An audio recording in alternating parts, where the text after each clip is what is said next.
데일 카네기의 인간관계론 그 첫 번째 핵심 원칙에 대해 한번 제대로 파헤쳐 볼까 하는데요. 사람을 바꾸는 가장 확실한 방법이 놀랍게도 비판하지 않는 것에서 시작된대요. 이게 도대체 무슨 소리일까요? 그 깊은 이유를 지금부터 함께 알아보겠습니다. 자, 바로 시작해 볼까요? 자, 이 문장 한번 보세요. 내 코트 밑에는 지친 마음이 있지만 그건 아주 친절한 마음이다. 누구에게도 해를 끼치지 않을 그런 마음. 와, 정말 충격적이지 않나요? 이 말을 한 사람이 누구냐면요. 바로 뉴욕 역사상 최악의 흉악범으로 불리는 쌍권총 크롤리라는 인물입니다. 아니, 경찰까지 살해한 흉악범이 어떻게 저런 말을 할 수 있었을까요? 때는 1931년이었어요. 뉴욕 경찰 150명이 이 크롤리가 숨어있는 아파트를 겹겹이 포위합니다. 1시간 넘게 기관 총소리가 거리를 막 뒤흔들었죠. 정말 영화 같은 장면이었을 거예요. 근데 진짜 놀라운 건 이 난리통 속에서 크롤리가 편지를 썼다는 거예요. 편지 내용이 뭐였냐고요?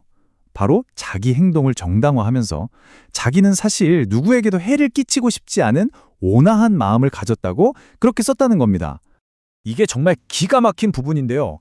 경찰관을 그렇게 무참히 살해하고도 그의 변명은 딱 한마디였어요. 이게 다 나 자신을 지키려다가 생긴 일이다. 결국 사형 선고를 받을 때까지도요. 자기 잘못은 단 1도 인정하지 않았다는 겁니다. 오히려 자기는 정당방위를 했을 뿐이라고 주장했죠. 바로 이 지점이 오늘 우리가 이야기하려는 핵심이에요. 아니 그럼 이 크롤리라는 사람이 유독 이상한 사람이었던 걸까요? 보통 범죄자들은 안 그러겠지 싶으시죠? 글쎄요. 아마 이 다음 내용을 보시면 생각이 좀 바뀌실 겁니다. 크롤리의 이런 자기 합리화가요. 사실은 아주 특별한 게 아니라 어쩌면 우리 인간의 보편적인 특성에 가깝거든요. 자, 아무도 자신을 탓하지 않는다. 보편적인 인간의 특성. 네, 이처럼 비난을 받아들이려 하지 않는 태도는 크롤리 한 명한테만 나타나는 게 아닙니다. 다른 유명한 사례들을 보면 이게 얼마나 일반적인 건지 알 수 있어요. 보세요. 저 유명한 마피아 두목 알카포네는요. 나는 내 인생의 황금기를 사람들한테 즐거움을 주면서 보냈는데 돌아온 건 비난뿐이다 라고 했대요. 스스로를 공공의 후원자라고 생각한 더치 슐츠라는 갱도 있었고요. 심지어 악명 높은 싱싱교도소의 소장 말에 따르면 거기 수감된 범죄자 중에 자기가 나쁜 놈이라고 생각하는 사람이 거의 없다는 거예요. 다들 왜 자기가 금고를 털 수밖에 없었는지, 왜 총을 쏠 수밖에 없었는지 그럴싸한 이유를 줄줄 댄다는 거죠. 그래서 데일 카네기가 이런 결론을 내립니다. 자그마치 99%, 100명 중 99명은 아무리 자기가 잘못했어도 절대 스스로를 비난하지 않는다는 거예요. 와, 정말 놀랍지 않나요? 거의 모든 인간이 그렇다는 거잖아요. 그렇다면 비판의 위험성, 왜 비판은 항상 실패하는가? 이 이야기들이 우리에게 말해주는 심리적인 원칙이 대체 뭘까요? 지금부터 비판이라는 게 왜 효과가 없기는커녕 오히려 해롭기까지 한 건지 한번 파헤쳐 보겠습니다.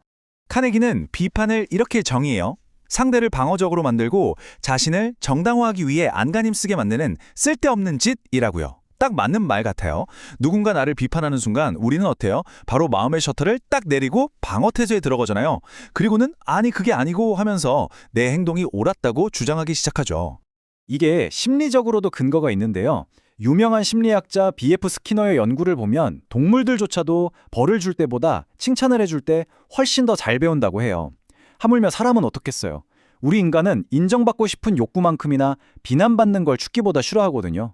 결국 비판이라는 건 상대방의 소중한 자존심에 상처만 내고 그 사람의 중요성을 깎아내리고 결국 원한만 쌓게 만드는 거죠. 진짜 중요한 지속적인 변화는 절대로 못 만들어내고요. 자, 그럼 대안은 뭘까요? 여기 아주 좋은 예시가 있습니다. 링컨의 값비싼 교훈, 비판가에서 지도자로. 뼈아픈 경험을 통해서 이 비판이 얼마나 쓸모없는지를 깨닫고 위대한 리더로 거듭난 에이브러햄 링컨의 이야기입니다. 링컨이 젊었을 때는요, 사실 남을 비판하고 조롱하는 걸 꽤 즐겼다고 해요. 막 신문에 익명으로 편지를 기고해서 정치인들을 놀려댔죠. 그런데 한 번은 제임스 슐즈라는 정치인을 너무 심하게 놀렸다가 그 사람이 격분해서 링컨한테 결투를 신청한 거예요.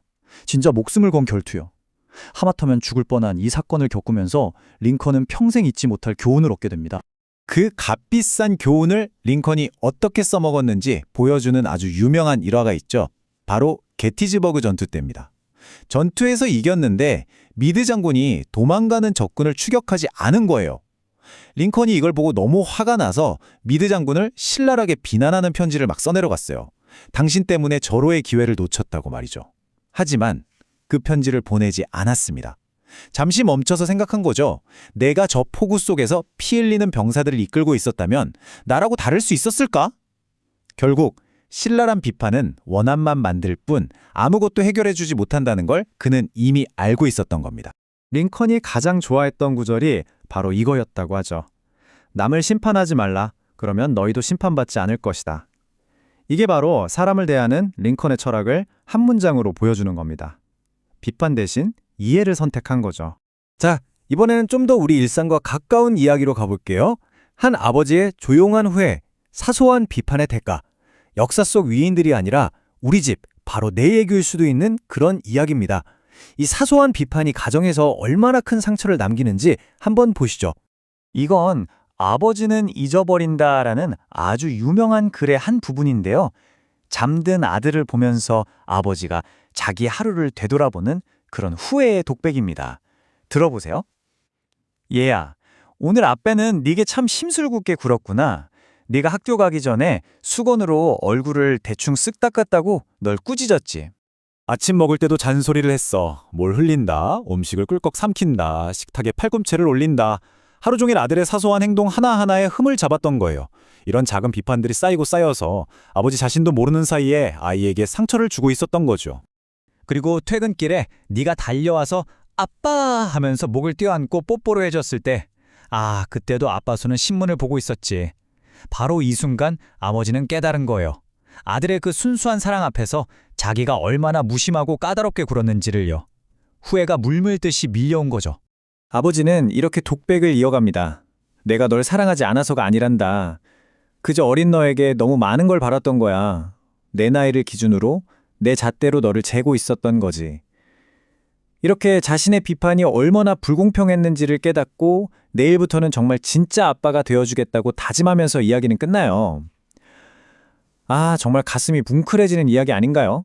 자, 그럼 사람을 다루는 첫 번째 규칙, 오늘 당장 적용하는 법.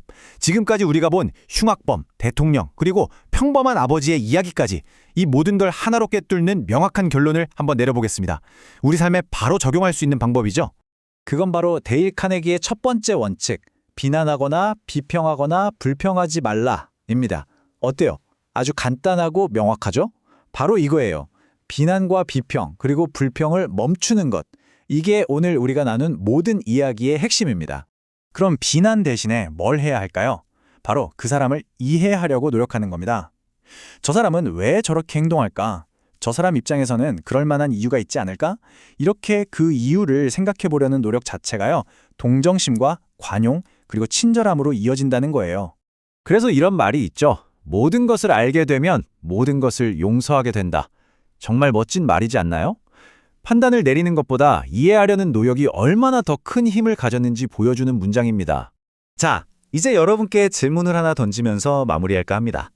혹시 이번 주에 여러분 주변에 비난하는 대신 한번 이해해보자라고 마음 먹을 수 있는 사람이 딱 한 명이라도 있나요? 아마 여러분의 그 작은 시도 하나가 누군가와의 관계를 완전히 바꿔놓을지도 모릅니다.